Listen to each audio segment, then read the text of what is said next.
Siendo las 7:05, 7:06 ya, damos comienzo a esta plática de Diálogos por México. Como bien lo dijo Carlos Sandoval, es nuestra plática número 20 y hoy tenemos un invitado de lujo, Mario de Constanzo. Mario es egresado, como bueno, ya lo dijo, estudió en colegios maristas, estudió en el ITAM la carrera de Economía, hizo su carrera también en Ciencia Política y Administración Pública de la UNAM, fue diputado federal y ha sido titular de la CONDUCEF, como lo platiqué hace un momento.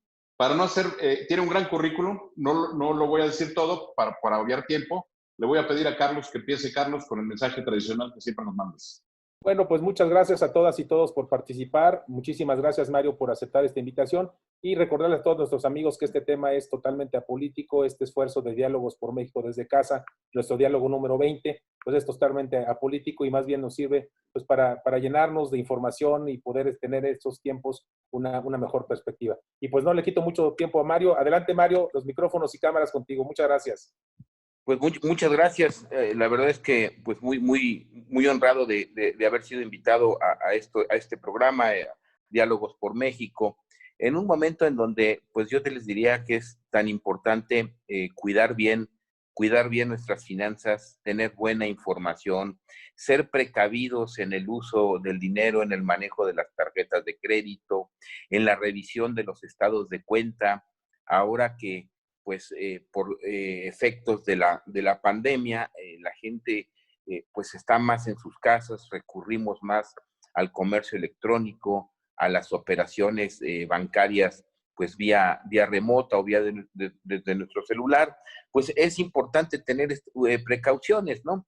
La primera que yo les diría pues es cuidar mucho nuestros gastos hormiga. Quizás se observa un fenómeno cuando tenemos el famoso home office o el trabajo en casa, pues nos sentimos más relajados, lo cual es inevitable, pues estamos en nuestras casas, pero también por lo mismo estamos sujetos pues a más antojos y muchas veces nuestros gastos hormiga, es decir, pues el refresco, el agua, la golosina, se van disparando y si lo vamos sumando, pues de repente se vuelve ya un gasto importante porque sentimos pues esta mayor, pues yo les diría, informalidad de estar en la casa trabajando.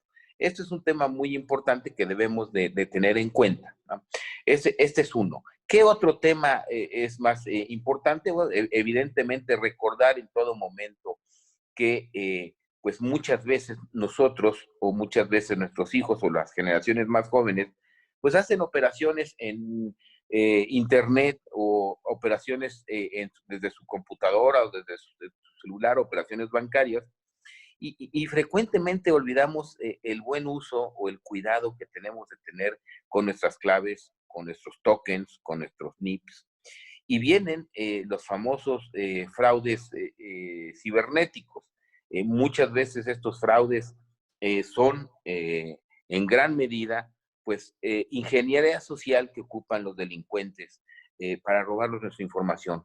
¿Cuántas veces no se ocupan o no tenemos a veces algunos mensajes? Oiga, su tarjeta de crédito está bloqueada. Imagínense ahorita en la pandemia, pues sin poder salir de casa, con las sucursales bancarias no operando en su totalidad, pues nosotros es muy fácil que caigamos en este engaño y que nosotros entremos o nos enganchemos con estas personas y acabemos dando todas nuestras claves y nos cometan robos de identidad. Esto es muy importante, por eso reitero, cuidar mucho nuestra información personal, nuestro NIP, no darlo a nadie por ningún motivo, cuidar, por ejemplo, que si recibimos algún mensaje de páginas que muchas veces aparentan ser el banco, incluso hasta las grabaciones, pues es muy posible que nosotros nos enganchemos. No caigamos en este tipo de mensajes ni de correos electrónicos y convirtámonos nosotros en los sujetos activos. ¿Qué quiere decir esto? Que si nos llaman para decirnos algún tema en especial o alguna queja o algún mensaje de que nuestra tarjeta ha sido utilizada, que si estamos haciendo un consumo, no nos enganchemos y seamos nosotros los que marquemos a nuestro banco para ver si hay algún problema con nuestra cuenta, pero no a los datos que ellos nos están refiriendo en el mensaje, porque finalmente hay páginas fake de bancos que pues ustedes jurarían que son las originales, hay grabaciones. Entonces lo que se aconseja y lo más práctico es no atender el mensaje y nosotros evidentemente llamar por teléfono y preguntar. Estas creo que son recomendaciones que a veces nos pueden parecer muy sencillas o muy simples, pero yo les diría, hacer una operación de banca electrónica por internet o de manera remota puede ser algo tan sencillo para muchas personas como cruzar la calle, pero tan peligroso como también cruzar la calle si no nos fijamos y un carro nos atropella.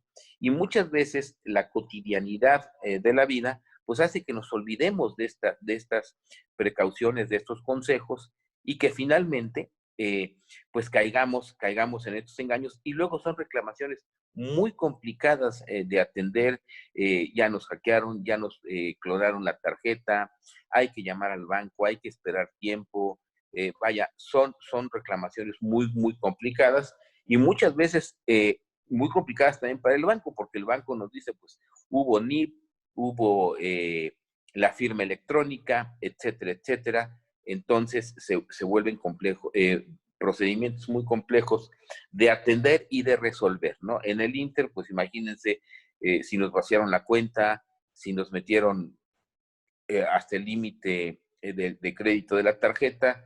Entonces es mejor prevenir y para prevenir la mejor forma de hacerlo, pues es evidentemente no caer en ese tipo de engaños, ¿no? Otro tema que debemos de cuidar mucho en estas épocas de crisis, pues muchas veces, afortunadamente ahorita, ya no se ha disparado tanto el tipo de cambio, pero a veces vemos que se dispara el tipo de cambio y vamos a comprar dólares y al ratito baja y pues ya perdimos. Creo que en estas épocas debemos ser muy mesurados, muy conservadores con nuestras inversiones, muy conservadores con los rendimientos que nos ofrecen o con los negocios que nos pueden ofrecer, porque muchas veces son pues delincuentes, este delito del fraude, pues es un delito que se nutre del medio ambiente. ¿Qué quiere decir esto?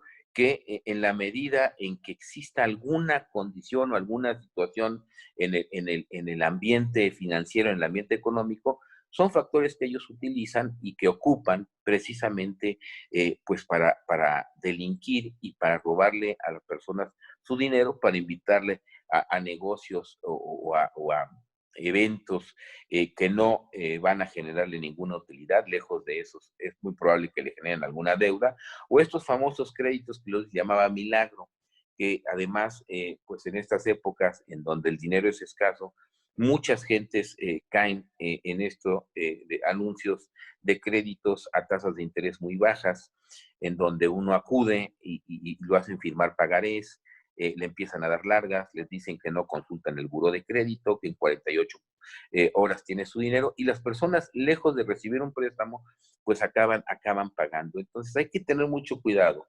y de requerir algún tipo de crédito, pues lo primero que tenemos que hacer es verificar que la institución esté registrada o verdaderamente sea una institución financiera.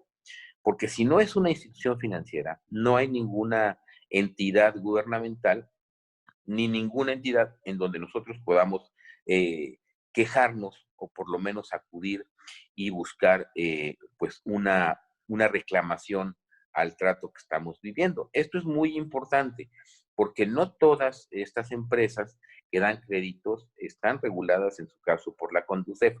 Muchas no están sujetas a ninguna regulación por la sencilla razón de que no son entidades financieras. Entonces, si vamos a recurrir a un crédito en estas fechas, pues evidentemente es mucho mejor, o más bien yo les diría, es casi obligado que tenga que ser una entidad financiera. Si no lo es, tengamos cuidado porque nos podemos exponer pues a un maltrato. No quiere decir que en una entidad financiera no nos expongamos a un maltrato, sino que por lo menos si somos objetos de este maltrato, pues evidentemente sí hay instancias en donde nosotros podamos quejarnos o dirimir, en su caso, los conflictos que podamos tener o los incumplimientos que nos puedan hacer. Entonces, esta es otra herramienta y otro consejo que debemos de tener muy, muy presente en esta época. Y voy a pasar a temas un poco de mayor profundidad, porque pues hemos escuchado actualmente, sabemos que México enfrenta una circunstancia económica muy complicada pues yo les diría un mal accionar gubernamental, es decir, el gobierno, yo soy de los que están convencidos de que el gobierno mucho pudo hacer para aminorar el choque o el impacto económico que estamos viviendo, pero hoy en día, pues el enemigo, yo les diría que la economía mexicana tiene dos enemigos muy importantes, o dos retos muy importantes, que va a ser difícil que pueda superar. El bajo crecimiento económico, que no solamente ha sido bajo, sino ha habido una contracción y habrá una contracción económica muy importante, ese es un tema. Y el otro, pues es el desempleo que esto implica, ¿no?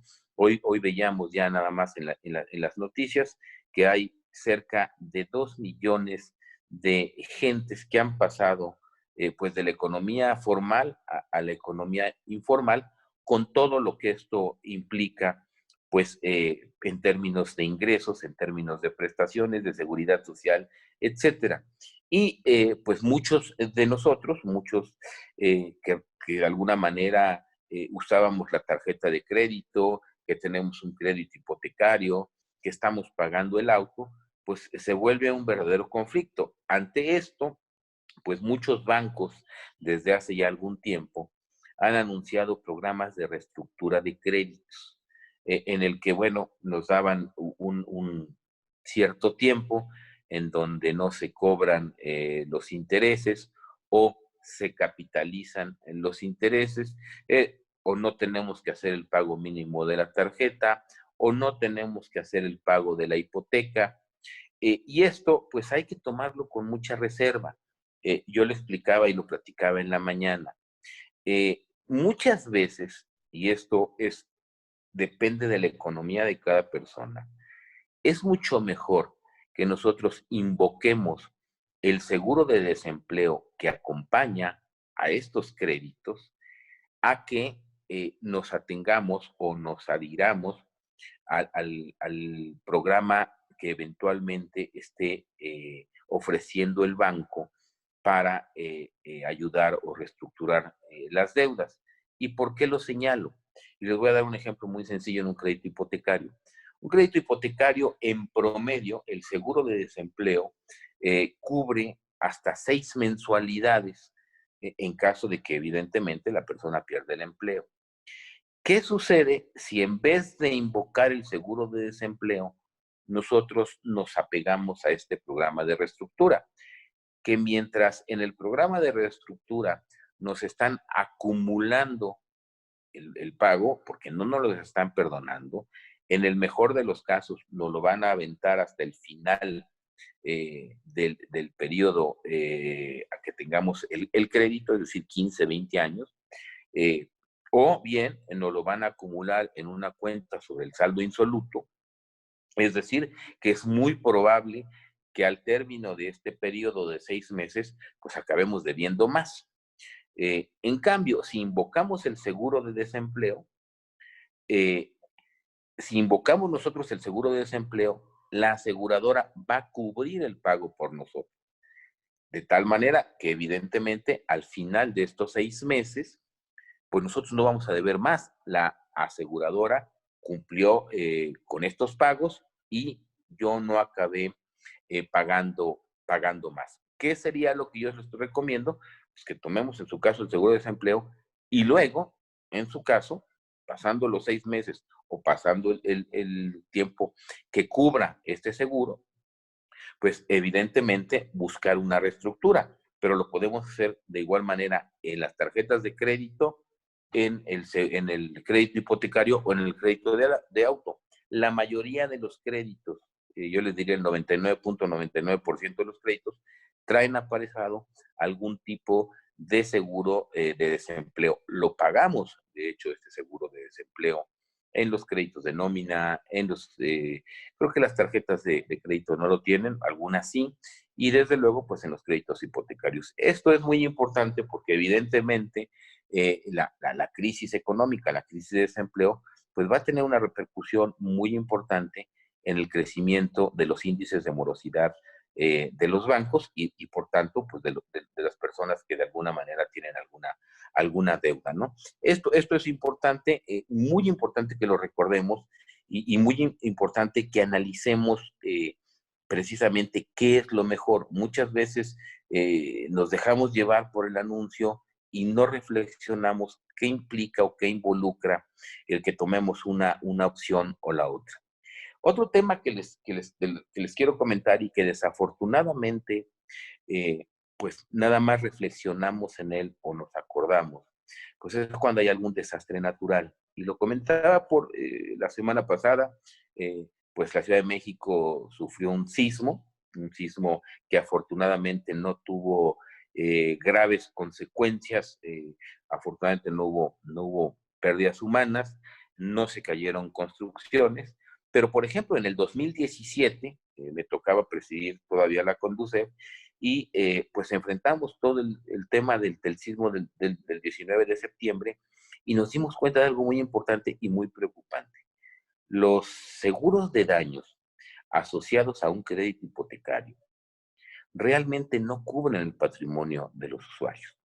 ¿De qué nos dimos cuenta, por ejemplo? Que una vez aplicado, bueno, primero las personas no sabían quién era su aseguradora, aunque estaban pagando el seguro. Entonces siempre es importante tener una copia de la póliza y les voy a decir por qué. Cuando empezamos a revisar las pólizas que cubrían estas personas, nos dimos cuenta que la suma asegurada de estos seguros de daños asociados a su crédito hipotecario, no es el valor comercial del inmueble que estamos adquiriendo. Muchas veces la suma asegurada está en función del valor de construcción del departamento o del bien que hayamos adquirido. ¿Qué implica esto? Pues un valor mucho más bajo al valor comercial. Luego entonces, cuando desgraciadamente sucedía alguna eventualidad o una pérdida total del edificio o del departamento, resulta que una persona que tenía un crédito le aplicaban el seguro, le pagaban su suma asegurada, haciéndole los descuentos respectivos del coaseguro y los descuentos que lleva una póliza de seguro, y al final no tenían departamento, lo que les habían pagado como indemnización no les alcanzaba para liquidar el crédito. Luego entonces terminaban sin departamento y debiendo todavía una parte del crédito. Por eso es muy importante, y no hay que esperar a que tiemble para eso, que revisemos, si estamos en este caso, que revisemos pues cómo funciona la póliza. Nos pasó aquí en la Ciudad de México unos edificios que estaban ahí en Portales, cayeron, estaban nuevos y cayeron, fue una pérdida total. Afortunadamente logramos una muy buena negociación con los bancos, nosotros defendiendo a los usuarios, y ellos sí pudieron rescatar mucho, pero si no hubiesen acudido a Conducef en aquella ocasión, pues así hubiera pasado. Hubieran recibido su indemnización y hubieran todavía tenido que estar pues cumpliendo y pagando este crédito todavía, quién sabe cuánto tiempo más. Entonces sí es bien importante que revisemos el tema de nuestras pólizas de seguros de daños y sobre todo, y lo saco a colación, pues por el reciente tema del sismo. Otro tema muy importante es, ahora está pues no muy de moda, desafortunadamente, la gente está recurriendo a retirar muchas veces de su Afore dinero como un apoyo al desempleo. Esto, si bien es cierto que para muchas personas puede servir pues como un paliativo ante la pérdida de empleo, también tiene un costo muy importante, y es que las personas al retirar, al hacer uso de este apoyo por desempleo, están perdiendo semanas de cotización. ¿Qué quiere decir esto? Pues que si para pensionarme, cuando llegue a la edad de 65 años, me requieren la ley me requiere 1,250 semanas de cotización y hoy vamos a pensar, tengo 1,000, si hago un retiro por desempleo, no solamente baja mi ahorro para mi pensión futura, sino que también bajan mis semanas cotizadas. Entonces, una persona que está ya muy cercana a los 65 años o muy cercana a pensionarse, un retiro de desempleo puede implicar que pierde el derecho de una pensión vitalicia, que de por sí el sistema de nosotros genera unas pensiones muy bajas, es cierto, pero también lo es que pues se ve acrecentado si nosotros llevamos a cabo estos retiros sin, ¿cómo se llama? Sin considerar esta variable. Ahora, si somos más jóvenes y todavía tenemos mucho tiempo por delante para compensar, pues lo que se recomienda es que si tú efectuaste o recibiste un seguro o un apoyo por desempleo, en un futuro, pues puedas utilizar o puedas aportar un poco más de tu ahorro para compensar y para restituir este, este fondo, este dinero, pues que en esta ocasión tuviste que utilizar por el desempleo o por la eventualidad por la que estás atravesando. Entonces, es bien importante considerar esto. Otro tema muy importante, y se los adelanto, según mis estimaciones, y se los digo así, según mis estimaciones, pues es muy probable que mañana se anuncie la quiebra de algún banco, de Banco FAMSA. Creo que todo apunta a que mañana se va a hacer el anuncio. Esto no quiere decir en principio que vaya a haber un quebranto en masa de todos los bancos, pero muchas veces esto también nos debe de recordar pues cómo funciona el seguro de depósito en México. Ustedes saben que todas las cuentas en los bancos, todas las cuentas de depósitos, cheques, depósitos a la vista, pagarés con rendimiento liquidable al vencimiento, tienen la cobertura del IPAB. El IPAB es un seguro de depósito que evidentemente pues ayuda y aporta y nos permite cumplir pues con la garantía de algunos depósitos que tienen las personas. Ahora bien, ¿cómo funciona? Bueno, nuestros depósitos están garantizados por el IPAB hasta un monto de aproximadamente 2,5 millones de pesos, 400,000 UDIs. En el caso de la quiebra de un banco, si nosotros tenemos en una cuenta menos de 2,400,000 UDIs, pues el IPAB nos da nuestro cheque y no tuvimos problema.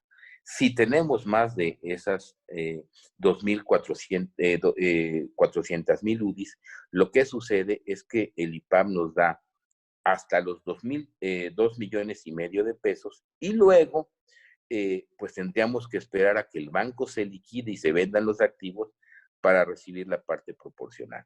Luego, entonces, una estrategia que muchas personas siguen es diversificar estas cuentas, tener varias cuentas de menos de 2,5 millones de pesos, de 2,5 millones de pesos, o incluso tenerlas en diferentes bancos para estar preparados ante una eventualidad. Repito, esto no quiere decir que vaya a haber una quiebra sistemática del sistema bancario. Sin embargo, sí es cierto que el anuncio que probablemente se haga mañana acerca de Banco FAMSA, pues va a generar mucho nerviosismo en el sector y mucho nerviosismo en el mercado. No sé, a mí me gustaría, pues si tienen alguna pregunta, un poco lo que a mí el objeto también de esto, pues es escuchar sus dudas, sus preguntas y si es posible aclararlas.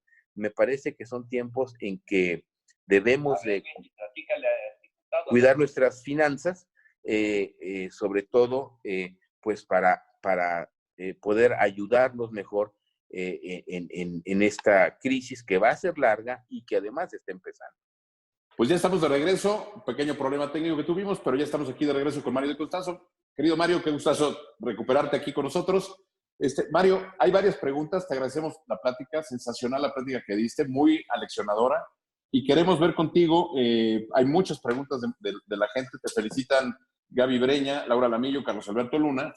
Tenemos por aquí una de las preguntas para ti. Dice, la leo, Laura Zapata, dice, oye, ¿sugieres tú invertir en dólares? Laura Zapata pregunta que si sugieres tú invertir en dólares. En este momento no le sugeriría invertir en dólares por una razón. Muchas veces cuando invertimos en dólares agarramos o lo hacemos porque el tipo de cambio está subiendo. Entonces, casi siempre lo compramos alto y luego resulta que regresa a su nivel natural o normal y ya le perdimos. Si vamos a adquirir dólares, que sea una inversión que de veras no vayamos a utilizar en el corto plazo. Es decir, que podamos aguantar ahí si requerimos una manera de ahorro. Sin embargo, yo todavía creo que hay inversiones seguras, va a bajar la tasa de interés, pero inversiones que sí nos dan algún tipo de rendimiento. Meterse a los dólares es especular y creo que en este momento, para corto plazo, no lo recomendaría. Perfecto. Oye, de la plática nos dice Amanda González, dice, oye, ¿cómo proteges tus ahorros del banco? Y más ahora que estás comentando que quizá a lo mejor, además de FAMSA, pudieran entrar en problemas otros bancos. ¿Cómo hacer? ¿Qué sugieres para proteger los ahorros? Es una muy buena pregunta. Primero, cuidado ahorita con las financieras que les ofrezcan rendimientos exorbitantes. Creo que esa es una llamada de atención. Si alguien nos ofrece, oye, fíjate, invierte aquí, te vamos a pagar el 20, el 15, cuidado. Una tasa demasiado alta en este momento, pues es imposible que te la dé la economía. Esa es la primera recomendación. La segunda, si tenemos nuestros ahorros en un banco y tenemos el seguro de depósito, ese lo tenemos automáticamente, pero el seguro de depósito nos cubre hasta 2,5 millones por cuenta. Le recomendaría yo que si tenemos en una cuenta más de 2,5 millones, aperturemos dos. Una de 2,5 millones y otra de 500,000 pesos o del excedente.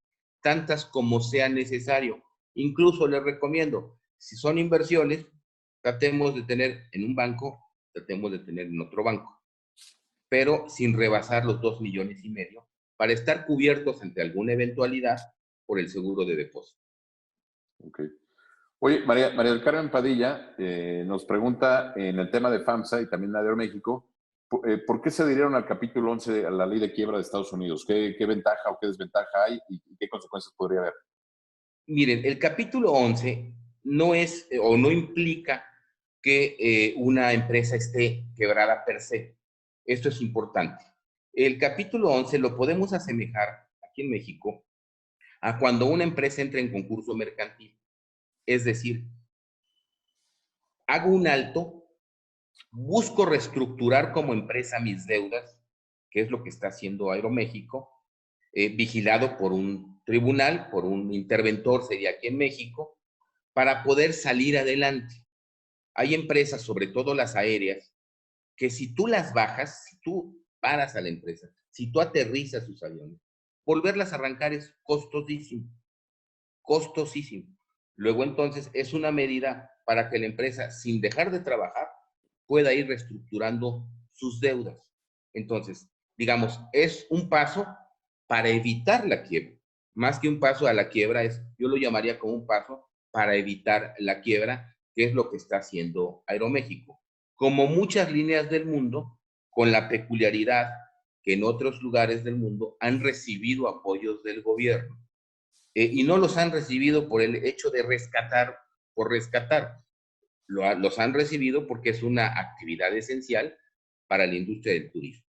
Entonces, en este caso, Aeroméxico se está adhiriendo al capítulo 11 precisamente para reestructurar sus pasivos y poder ser viable a mediano plazo. Ok. Y en el caso del Banco FAMSA, sí, perdón, claro. No, en el caso del Banco FAMSA, lo que sucedió, y es muy interesante, a ver, el negocio no era malo, podía estar mejor, pero el negocio que tenían no es malo. ¿Qué era lo que estaba mal? La administración. Se hicieron operaciones que no eran correctas. ¿Qué tipo de operaciones? Se prestaban a socios. Esto no está penado, pero hay ciertas reglas. El primero es la cantidad, no pueden exceder de cierto monto. El segundo es que el Consejo de Administración tiene que aprobar estos préstamos o estos créditos. Y el tercero es cómo lo registraba. No todo lo registraban como un crédito, sino lo registraban como una cuenta por cobrar. Y desde luego, cuando un banco presta dinero, tiene que guardar una cantidad, una reserva, por si no le pagan ese crédito, porque al final lo que presta es el dinero de los ahorradores. Ahora, ¿qué opción había antes de que la intervención y la liquidación? Había la opción de que la banca de desarrollo, incluso el mismo IPAB, está en el artículo 46 de la ley del IPAB, le pudiera dar un apoyo para mantener su operación, su liquidez, y a cambio, en este caso Banco FAMSA, diera acciones en garantía, y pudiera seguir operando. ¿Qué ventaja traía esto? Primero, que el requerimiento de capital eran 6,000 millones de pesos y no pagar a los ahorradores, porque el banco iba a seguir funcionando, los 26,000 millones que va a tener que utilizar el IPAB del fondo de protección. O sea, salía más barata la decisión. Y otra muy importante, cubrías a todos los ahorradores, no estos 2,500 que han quedado fuera por tener un depósito mayor a los 2,5 millones de pesos. Y además, pues todo el viacrucis que representa para un usuario, y ya lo estamos viendo, el formarse, el hacer una solicitud, todo eso, la angustia que vive un usuario ante una situación de eso. Entonces, había alternativas en materia de que el banco siguiera operando. Yo creo que las autoridades se apanicaron, como dicen en el argot, por esta situación. Y mandaron un muy mal mensaje, que esto es lo peor. Mandaron un muy mal mensaje. Porque dijeron, el banco lo estamos interviniendo por una mala administración, por malos manejos, y porque crecían los índices de morosidad. Los índices de morosidad van a crecer en todas las entidades financieras por la situación. Esto no quiere decir que todas vayan a quebrar. Sí van a tener que aportar capital los socios, pero no quiere decir que todas vayan a quebrar. Entonces, ¿quiénes van a sufrir más? Las SOFOMES y las SOFIPOS, que muchas veces se financian, se fondean de estos bancos. ¿Quién le va a querer prestar a una SOFIPO o dar crédito a una SOFOM para que continúe con la actividad crediticia? Entonces, tiene muchos elementos negativos que hubieras evitado en este momento, pues anunciar la quiebra de un banco. Ok. Bueno, Juan Carlos Cosmar ya está contestada la pregunta sobre Aeroméxico. Te mandan felicitar Salvador Rubín, Mario Sugaguara, Narzada de Ramírez, Ana Lucía Medina, Tere Lagos, te mandan a saludar y felicitar. Que muy buena plática, muy buena conferencia. Eduardo Centeno pregunta qué impacto tiene en México la economía o sea, el hecho de que Estados Unidos esté imprimiendo tanto dinero y qué debemos hacer los ahorradores. Bueno, ya contestaste una parte de esto, pero también te preguntan, ligando con la de Eduardo Centeno, si es conveniente invertir en bitcoins o en acciones también. Ok, mira, en bitcoins yo nunca he sido un, digamos, fanático o alguien que induzca a ahorrar en bitcoins, sobre todo por la volatilidad, esa es una razón, y la otra, no estás protegido. A lo mejor me quedé todavía con la idea del ombudsman de los usuarios de servicios financieros, pero si tú haces una operación en bitcoin y algo sale mal y no te cumplen, no puedes irte a quejar, por ejemplo, a la Conducef, no puedes irte a quejar a Profeco. Okay. No está regulado esto. Ahora, si conoces bien el tema de los Bitcoin, pues a lo mejor lo puedes tomar bajo este riesgo que te comento, ¿no? Yo lo que no recomiendo es a alguna persona que no está familiarizada muy bien con los Bitcoins, que lo haga porque queda en una indefensión jurídica en caso de algún incumplimiento. En todo caso, si lo van a hacer, que no lo recomiendo por la volatilidad, además, conozcan bien a qué se están metiendo. Esto es importante señalar. Ok. Así, perdón, adelante. Con el lado de las acciones, pues en este momento yo tampoco lo recomendaría porque tenemos un mercado muy volátil. Tenemos, el otro día platicaba yo con el presidente del Instituto de Quiebras en México. Sí. y me dice, oye, es que se me van a venir en cascada. Entonces, creo que no es un buen momento, ni siquiera para las inversiones financieras en México, por esta situación de que la economía, pues, simplemente no se va a recuperar, por lo menos de aquí a fin de año. Okay. Por lo menos de aquí a fin de año. Recomendaría más bien ir por instrumentos seguros, más que por tratar de obtener grandes rendimientos en este momento. Ok, hay una pregunta privada, dicen, oye, en el tema de Volaris Interjet, si tuviste algún problema, ¿la Conducef también te atiende? Aparte de Profeco. No, miren, y esto qué bueno que me lo preguntan, cuando nosotros hacemos una compra en comercio electrónico, porque muchas veces los boletos de avión los compramos en lo que se llama comercio electrónico, ya sea en la plataforma de Volaris o en la plataforma de Interjet. Si yo compré un boleto por vía electrónica, supongamos, y perdí el vuelo, o por esto de la pandemia alteraron los horarios de vuelo y Interjet no me dio el servicio, el ente es Profeco. Si yo compré el boleto con mi tarjeta de crédito, me hicieron doble cargo, me cobraron una comisión que no se debía, etcétera, el conducto es Conducef, dependiendo del tipo de queja que yo tenga en la operación que hice. Y lo mismo funciona para el comercio electrónico en general. Si yo lo compré con mi tarjeta de crédito, pongamos algo en Privalia, y no me gustó, y yo quiero cancelar la operación, no es con Conducef, es con Profeco. Ok. También hacen otra pregunta privada. ¿Qué hacer en caso de acoso? Dice, desafortunadamente caí en cartera vencida y el banco me habla todos los días, a pesar de que trato de negociar con ellos. Ok, acuérdense que hay ciertas reglas para llevar a cabo la cobranza. Hay ciertas reglas. Es decir, no debemos fomentar la cultura del no pago, por un lado, pero también tenemos que tener certidumbre jurídica como usuarios, como deudores, valga la redundancia. Entonces, sí. En la página de Conducef, todavía me tocó en mi época generar estas recomendaciones. Primero, no te pueden hablar a deshoras. No pueden molestarte si tú no eres aval, solamente que seas directamente usuario. No pueden molestar a personas de la tercera edad, a menos de que sean los deudores directos. No pueden molestar a niños o a menores de 18 años. Si violan estas disposiciones, podemos entrar a la página de Conducef. Hay un portal para quejas en línea de cobranza. Yo le llamaba Redeco, okay. Registro de despachos de cobranza. Ahí podemos ver si el despacho de cobranza efectivamente trabaja para quien le debemos, que esa es otra cosa muy importante. Por ejemplo, si le debo a Bancomer, pues a ver si el despacho que me está hablando, Certec, por ejemplo, a ver si de veras Certec trabaja para Bancomer o alguien se está pasando de listo. Eso es importante. Entonces, si violan esto, y el despacho nos debe decir cuánto debemos, por qué debemos y a quién le debemos. Entonces, si no cumplen con esto, metemos la queja. La queja va al banco.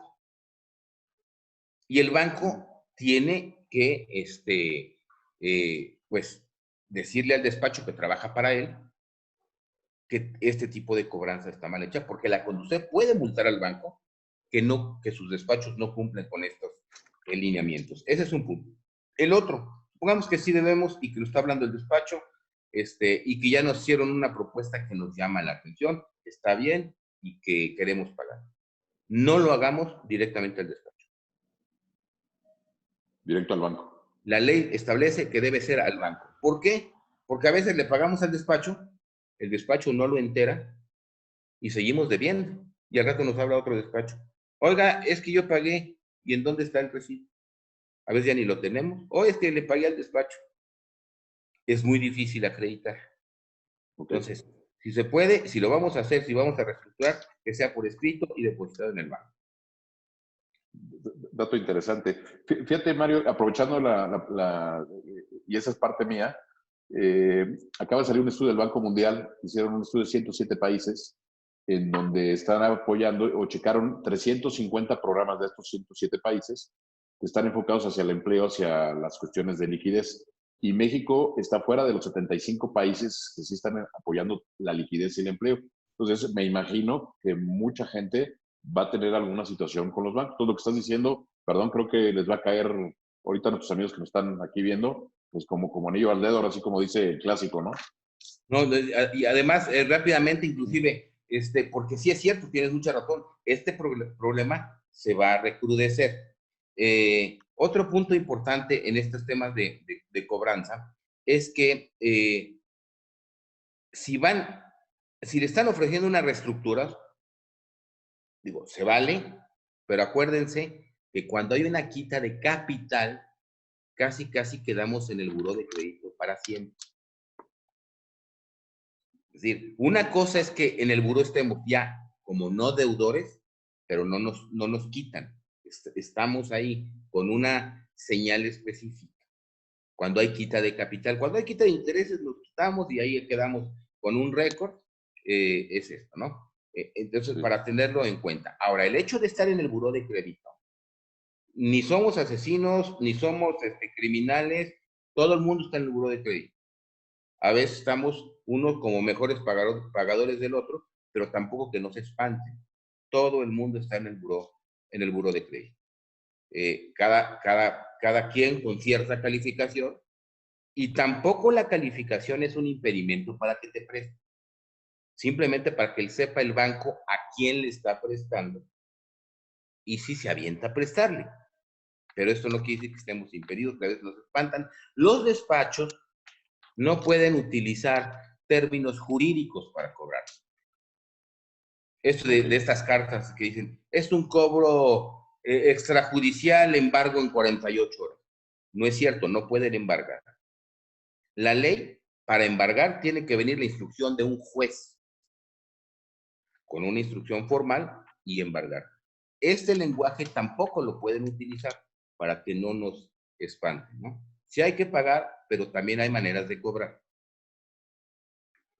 Ok. Hay una pregunta aquí, también de tu parte política, la hace Roberto Mejía. Te la tengo que hacer, pero bueno, yo me imagino que te la hacen seguido. Tú fuiste secretario de Hacienda en el famoso gobierno legítimo de Andrés Manuel López Obrador en la elección 2006, aceptaste serlo, y ahora, pues evidentemente ya ha habido un distanciamiento. Te preguntan qué te llevó a hacerlo y qué te llevó al distanciamiento.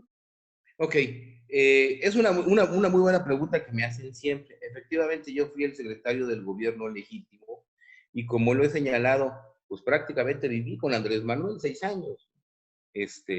Durante toda esa etapa del movimiento, le daba cifras, lo ayudé, colaboré con el primer proyecto alternativo de nación. ¿Qué me llevó a distanciarme? A que no es el mismo proyecto. A que si ustedes recordarán, entre 2006 y 2012, él incluso mostraba cierta reticencia a los partidos políticos. Incluso los criticaba a todos los partidos políticos. Muchos años, 6 años los criticó. Alguna vez por ahí encontrarán una declaración mía en los medios, por ahí de 2012, 2013, en la que yo decía que Andrés Manuel me había traicionado. Y no solamente a mí, traicionó a todos, porque 6 años les dice que no hay que formar un partido político y termina formando un partido político. Okay. Y termina con un planteamiento muy diferente al que nosotros teníamos en el 2006. Un ejemplo muy rápido. Nosotros hablábamos, sí, de una reducción del gasto corriente, del gasto público corriente, pero decíamos también que ese ahorro se tenía que traducir en una mayor inversión pública. ¿Qué dijo la Auditoría Superior o qué estamos viendo? Que el año pasado cayó el gasto corriente a grado tal de que están desarmando al gobierno y la inversión pública cayó. Es más, ese programa tuvo la culpa de que no creciéramos el año pasado. El desplome de la inversión pública. Entonces, así como eso, hay muchas cosas que cambiaron en el proyecto alternativo de nación, que no planteaba muchas cosas de las que estamos viendo, y eso se debe no solamente a mi distanciamiento, sino señalar muchas cosas que están mal. Oye, estamos llegando ya al límite del tiempo. Está muy interesante, de verdad, Carlos, no sé, de verdad, ya estamos por concluir. Ahorita te paso la... Pero no quisiera yo dejarte ir, querido Mario, sin que nos digas cómo ves el futuro del país, qué hacer para defender nuestras instituciones, qué se puede hacer. Esa es una pregunta personal. ¿Cómo lo ves? Mira, el futuro complicado en términos económicos, en términos sociales, en términos políticos. ¿Qué debemos de hacer? Creo yo. Primero, debemos de unirnos. Debemos de superar nuestras diferencias y buscar nuestras coincidencias. Porque la única manera de derrotar a Morena en el 2021 es en la Cámara de Diputados, es que pierdan la mayoría, y para que pierdan la mayoría, un solo partido no va a poder derrotar a Morena. Lo vemos en las encuestas. Sí ha perdido popularidad Andrés Manuel, pero Morena sigue siendo pues alguien o un partido que hoy ganaría 12 de las 15 elecciones que tenemos el próximo año. Y con esto probablemente otra vez la mayoría en la Cámara. Entonces, ¿qué tenemos que hacer? Primero, como ciudadanos, unirnos, independientemente de nuestras preferencias políticas o partidistas. Creo que hay que detener este avance de Morena, regresar la democracia a la Cámara de Diputados, el que tengan que dialogar, discutir, llegar a acuerdos, porque ahorita pues es nada más los levantadedos, como son mayoría, pasa lo que propongan. Entonces, es una cosa muy importante. Tenemos que interactuar y decir a los partidos políticos, necesitan unirse, necesitan llegar a acuerdos para construir este frente. ¿Con quién? Pues también con caras nuevas, con candidatos con arraigo. Quizás como ciudadanos nosotros tenemos que aplicar el voto útil en el distrito, en el estado, donde el segundo esté cerca del de Morena, o vamos por el segundo si Morena va ganando. Y busquemos estos tiros de precisión. Entonces, yo creo que sí podemos hacer mucho como ciudadanos, pero tenemos que unirnos. Es decir, yo sé que hay una crisis de partidos políticos, que los ciudadanos no creen en los partidos políticos, pero no es momento de culparnos ni de pelearnos, es momento de unirnos. Si se pierde la Cámara de Diputados en el 2021, estamos perdidos todos. Carlos, no sé, ¿tú tienes algo, Carlos? Pues, a ver, comentarte, Mario, preguntarte, ¿qué opinas tú de la salida? Nada más como una última pregunta antes de que tú nos des tu mensaje final, mi estimado Mario. Pero, ¿qué opinas de la salida del anterior secretario de Hacienda? O sea, ¿cómo lo ves? ¿Qué pasó? ¿Qué pasó según tú? Pasó lo que tenía que pasar cuando trabajas con Andrés Manuel López Obrador, y te lo digo abiertamente. Si no le dices a todo que sí, estás equivocado, o eres radical, o eres neoliberal. Ese es un grave problema que además está viviendo actualmente el gabinete, y muchos me hacen la crítica. Oye, ahora lo criticas porque no estás con él. No es cierto. Yo no hubiera aceptado trabajar con él conociéndolo como es, porque no te deja pensar. Es él, luego él y después él. Así es. Incluso en la toma de decisiones. Lo que le pasó a Carlos Ursúa, a quien conozco, y creo que es un buen economista, pues es que se cansó de hacer cosas que están mal, que no están planeadas, que son ocurrencias y que a la larga van a salir peor. Así es. Yo creo que eso fue lo que le sucedió a Carlos Ursúa, y que pues es muy lamentable. Es un economista, un buen economista, es un economista que tenía una visión nueva, intermedia de lo que se estaba pasando, y es una lástima que no le hayan hecho. Muy bien. Perfecto, perfecto. Pues con eso estaremos terminando. De verdad, para mí ha sido un orgullo tenerte, Mario. De verdad, una voz reconocida, una voz muy respetada siempre, Mario. Carlos estuvo en el CUM, sabe, sus compañeros se lo han dicho. Yo estuve en el ITAM, todo el mundo me habla de ti como funcionario público, como persona, tu calidad humana. Te agradecemos de verdad por Diálogos por México, desde casa, que estés aquí con nosotros. Y antes de darle la palabra a Carlos Sandoval, no sé si quisieras ya despedirte de nuestros amigos que estuvieron hoy presentes con nosotros. Pues claro que sí, yo les agradezco de veras mucho a todos sus preguntas, la atención, el haber podido platicar con todos ustedes, Carlos, Jaime, Miguel y los dos Migueles en el equipo técnico. Pues les agradezco mucho esta oportunidad, y ojalá en un futuro podamos seguir platicando. Creo que hay muchos temas que van a seguir sucediendo y que vamos a tener que estar pues muy atentos. Pues este espacio es tuyo, querido Mario. Sabes que está aquí abierto. De verdad, muy agradecidos por esta plática sensacional. Creo que esta parte de preguntas y respuestas contundente y muy útil para la gente en estos momentos. Y bueno, sin más por el momento, y le paso la palabra a Carlos. Carlos, para que despidas Diálogos por México desde casa. No, pues muchas gracias, mi estimado Jaime. Mario, la verdad es que fue un diálogo muy, muy sabroso, muy interesante, muy bueno, unas preguntas interesantes, fuertes, pero creo que pues, salimos muy bien con ellas. Te lo agradecemos muchísimo. Y también agradecer a todas nuestras amigas y amigos, más de 120, 125 amigas y amigos que estuvieron con nosotros el día de hoy. La verdad es que pues había mucho interés, muchos amigos, como dice Jaime, del ITAM, mucha gente del CUM, del México. O sea, una comunidad muy bonita, una comunidad de diálogos por México desde casa. Y pues agradecerte y pues agradecerle a toda la gente. Muchas gracias. Nos estamos viendo el próximo martes. Saludos y felicitaciones, Mario. Muchas gracias. Muy amable. Gracias a ustedes. Bueno. Muchas gracias.